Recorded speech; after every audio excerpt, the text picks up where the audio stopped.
નમસ્કાર. પાટલનમાં આપણે ભારતના ભવ્ય વારસાને સમજ્યો, પણ હવે આપણે વાત કરીશું આપણા પોતાના ગૌરવની, આપણા ગુજરાતના વારસાની. તો ચાલો આ સફરના બીજા ભાગમાં ડૂબકી મારીએ અને જાણીએ કે એવું તો શું ખાસ છે જે ગુજરાતની માટીને આટલી બધી સમૃદ્ધ બનાવે છે. આ વાક્ય છે ને એકદમ સાચું છે. જુઓ, મોટાભાગના લોકો ગુજરાતને વેપાર ધંધા અને ઉદ્યોગોથી જ ઓળખે છે, પણ આપણી અસલી ઓળખ, આપણું સાચું ધન તો આપણા ઇતિહાસ, આપણી કળા અને આપણી સંસ્કૃતિમાં છુપાયેલું છે. અને આ વારસો જ આપણું સાચું ગૌરવ છે. તો આજે આપણે ક્યાં ક્યાં ફરવાના છીએ? સૌથી પહેલાં તો આપણો સાંસ્કૃતિક વારસો શું છે એ સમજીશું. પછી ગુજરાતના ઐતિહાસિક સ્થળોની મુલાકાત લઈશું.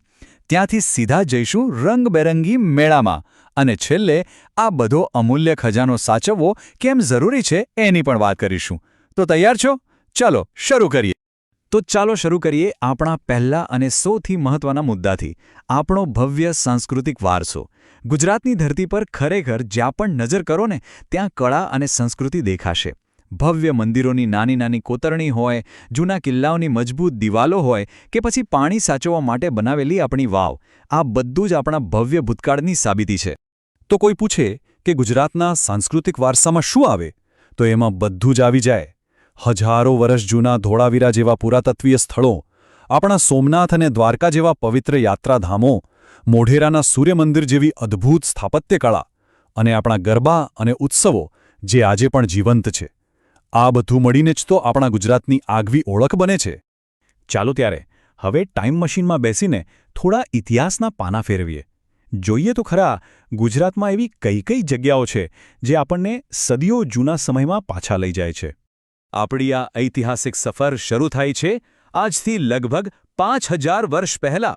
જરા વિચારો તો, જ્યારે દુનિયામાં મોટાભાગની સંસ્કૃતિઓ પાપા પંગલી ભરી રહી હતી, ત્યારે આપણા ગુજરાતમાં ધોળાવીરા અને લોથલ જેવા સુવિકસિત આયોજનબદ્ધ શહેરો હતા. અને હા, એ સમયમાં પણ આ બંને વ્યાપારના મોટા કેન્દ્રો હતા. આ બંને વચ્ચેનો તફાવત બરાબર યાદ રાખજો, કારણ કે પરીક્ષામાં આ પ્રશ્ન વારંવાર પૂછાય છે.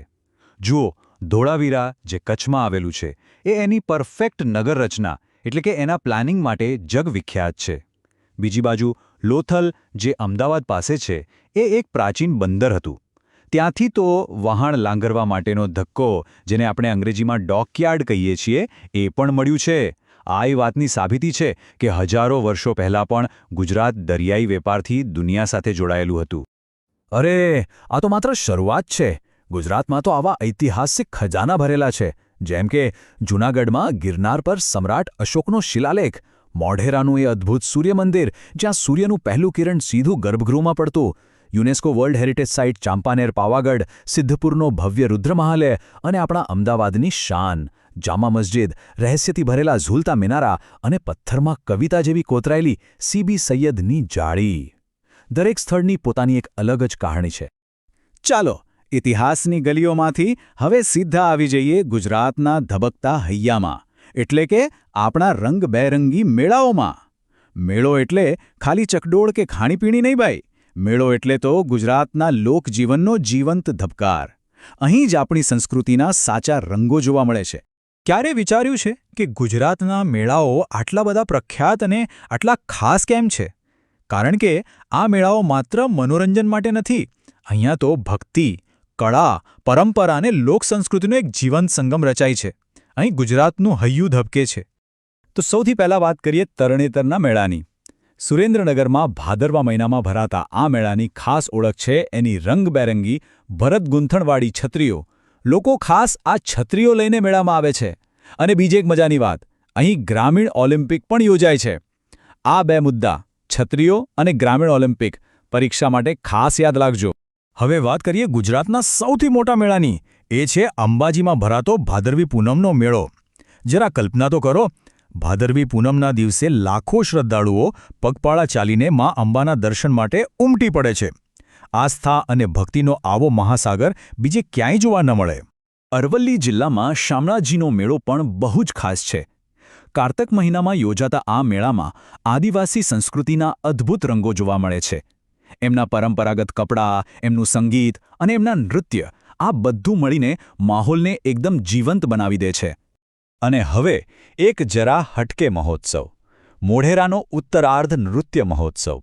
જરા આંખો બંધ કરીને કલ્પના કરો. હજારો વર્ષ જૂનું ભવ્ય સૂર્ય મંદિર અને એની પૃષ્ઠભૂમિમાં દેશના શ્રેષ્ઠ કલાકારો શાસ્ત્રીય નૃત્ય રજૂ કરી રહ્યા હોય. દર વર્ષે જાન્યુઆરી મહિનામાં આ અદ્ભુત દૃશ્ય મોઢેરામાં જીવંત થાય છે.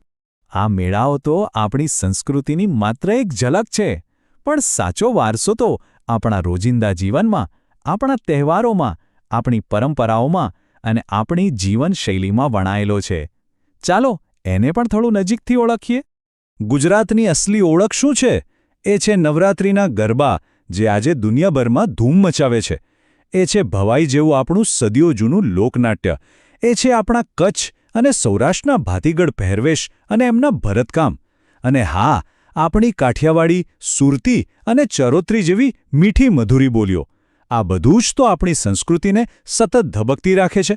આપણે આપણા ભવ્ય વારસાની આટલી બધી સરસ વાતો કરી, પણ એક વાત એનાથી પણ વધુ જરૂરી છે, અને એ છે આ અમૂલ્ય વારસાનું જતન કરવું. આ માત્ર સરકારનું કામ નથી, પણ આપણા સૌની એક નાગરિકની જવાબદારી છે. તો મોટો સવાલ એ છે કે આ ભવ્ય વારસાને સાચવશે કોણ? શું ફક્ત સરકાર સાચવશે? ના, આ જવાબદારી આપણી સૌની છે. દરેક ગુજરાતીની એ ફરજ છે કે તે પોતાના વારસાનું ગૌરવ જાળવે અને એનું રક્ષણ કરે. આપણા બંધારણમાં પણ આ ફરજોનો ઉલ્લેખ છે. આપણે કરવાનું શું છે? બસ સાવ નાની નાની બાબતોનું ધ્યાન રાખવાનું છે. આપણા વારસાનું મૂલ્ય સમજીએ. કોઈ ઐતિહાસિક સ્થળ પર જઈએ તો ત્યાં કચરો ન ફેંકીએ, દિવાલો પર નામ ન લખીએ, આપણી નદીઓ, તળાવો અને જંગલોને સ્વચ્છ રાખીએ. બસ આટલું કરવાથી પણ આપણે આપણા વારસાના સાચા રક્ષક બની શકીશું. એક વાત હંમેશા યાદ રાખજો, આપણો વારસો એ માત્ર જૂની ઇમારતો કે પરંપરાઓનો સંગ્રહ નથી. એ આપણું સ્વાભિમાન છે. અને જ્યારે આપણે એનું દિલથી જતન કરીએ છીએ, ત્યારે જ આપણે આપણી સાચી ગુજરાતી તરીકેની ઓળખને જાળવી રાખીએ છીએ. તો બસ આ હતું આપણા ગૌરવવંતા ગુજરાતના વારસાનું પ્રકરણ. મને પૂરો વિશ્વાસ છે કે હવે ધોળાવીરા હોય કે તરણેતરનો મેળો, દરેક મુદ્દો મગજમાં એકદમ સ્પષ્ટ થઈ ગયો હશે. હવે આ વિષયમાં કોઈ પાછળ નહીં રહે. હવે આગળની તૈયારી માટે શું કરવાનું? તો જુઓ, આ વિડીયોના મુખ્ય મુદ્દાઓની એક સરસ નોટ્સ બનાવી લો. પછી પાઠ્યપુસ્તકમાંથી આ પ્રકરણ એકવાર શાંતિથી વાંચી જજો. અને હા, સૌથી અગત્યનું, પાર્ટ 1 અને પાર્ટ 2 બંને સાથે રિવાઇઝ કરજો. તમારી આવનારી પરીક્ષા માટે ખૂબ ખૂબ શુભકામનાઓ.